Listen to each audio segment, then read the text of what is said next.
जय श्री कृष्णा। राधे राधे। हिंदू धर्म में देव उठनी एकादशी का विशेष महत्व है। इसे देव प्रबोधिनी एकादशी के नाम से भी जाना जाता है। इस दिन देव 4 माह बाद उठते हैं और इसी दिन से सभी मांगलिक कार्य शुरू होते हैं। इस दिन लोग व्रत भी रखते हैं। तो चलिए शुरू करते हैं। देव उठनी एकादशी की कथा। एक राजा के राज्य में सभी लोग एकादशी का व्रत रखते थे। वहाँ की प्रजा नौकर चाकरों से लेकर पशुओं तक को भी एकादशी के दिन अन्न नहीं दिया जाता था। एक दिन किसी दूसरे राज्य का एक व्यक्ति राजा के पास आकर बोला, महाराज, कृपा करके मुझे नौकरी पर रख लें।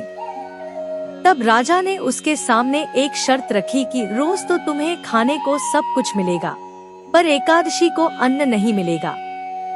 उस व्यक्ति ने उस समय हाँ कर ली, पर एकादशी के दिन जब उसे फलाहार का सामान दिया गया तो वह राजा के सामने जाकर गिड़गिड़ाने लगा, महाराज, इससे मेरा पेट नहीं भरेगा, मैं भूखा ही मर जाऊंगा, मुझे खाने के लिए अन्न दे दो।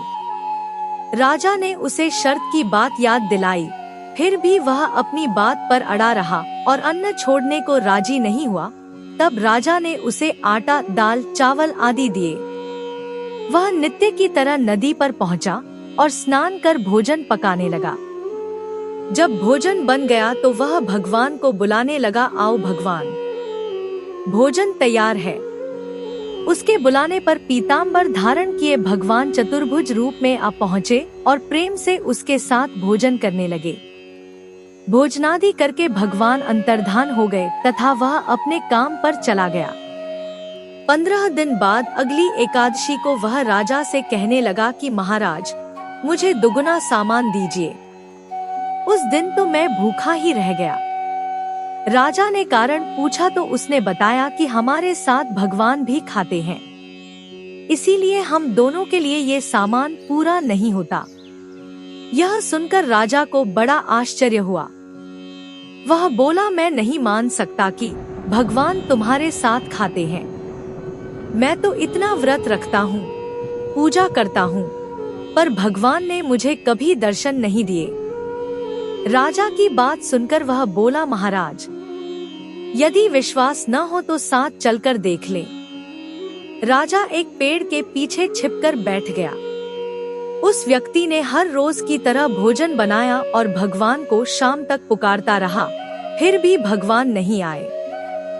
अंत में उसने कहा, हे भगवान, यदि आप नहीं आए तो मैं नदी में कूदकर प्राण त्याग दूंगा। फिर भी भगवान नहीं आए। तब वह प्राण त्यागने के उद्देश्य से नदी की तरफ बढ़ा।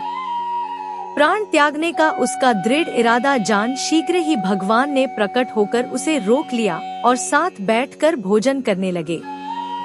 खा पी कर वे उसे अपने विमान में बिठाकर अपने धाम ले गए। यह देख राजा ने सोचा कि व्रत उपवास से तब तक कोई फायदा नहीं होता जब तक मन शुद्ध न हो।